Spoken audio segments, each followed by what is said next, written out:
Na dalili hizi ni kama zifuatazo. Dalili ya kwanza, utaona ni mtu ambaye unakuwa haudumu kwenye mahusiano.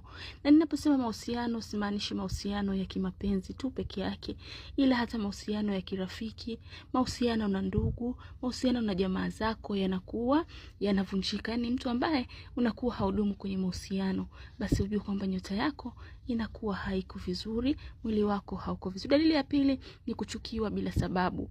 Watu wanakuchukia, ni majirani, ni ndugu, ni kazini, wewe ni mtu wa kuchukiwa tu, yani unakuwa hupati upendo, hausikilizwi, watu hawakuzingatii. Hiyo pia ni dalili kwamba nyota yako haipo sawa. Naelezea kwa haraka haraka maana ni nyingi ili niweze kuzimaliza. Hiyo ni dalili ya pili. Dalili nyingine ya tatu ni kupoteza vitu ovyo au kusahau vitu ovyo. Unaweza kuwa umeweka kitu chako sehemu, mara umesahau kilipo, mara kitu chako kimeibiwa. Yaani unakuwa ni mtu wa kusahau vitu na kupoteza vitu vyako au kuibiwa vitu ovyo ovyo. Basi ujue kwamba wewe nyota yako inakuwa haipo sawa. Mwili wako haupo sawa, uko kwenye vifungo, nyota yako inapitia kipindi kigumu, na ndio maana changamoto kama hizo zinakukuta. Dalili nyingine ya 4 ni kwamba unakuwa unashindwa kufanya maamuzi ambayo yanaweza yakusaidia kwenye maisha yako. Yaani unashindwa kufanya hata maamuzi ya kwenye maisha yako, kufanya maisha yako yawe bora.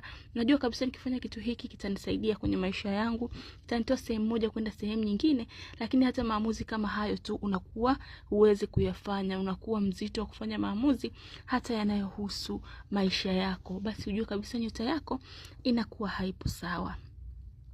Dalili nyingine ya 5 ni kwamba unakuwa mtu wa kupata kesi za mara kwa mara.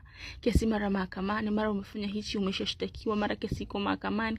Inakuwa ni mtu wa kesi za mara kwa mara, kesi za kazini, kesi za mtaani, kesi za sehemu yoyote, za familia.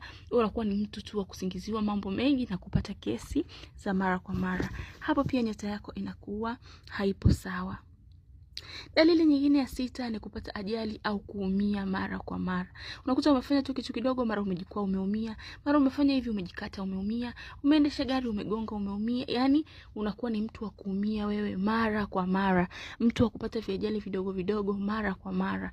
Basi ujue kabisa wewe unasumbuliwa, nyota yako haiko vizuri. Unaweza kuwa una vifungo kwenye mwili wako, una vitu vibaya kwenye mwili wako. Na mwishoni kabisa nitakuja kueleza namna gani unaweza kufanya ili kusafisha nyota yako, kufanya mwili wako uwe vizuri, kuondoa vifungo kwenye mwili wako kwa kutumia vitu vya asili kabisa.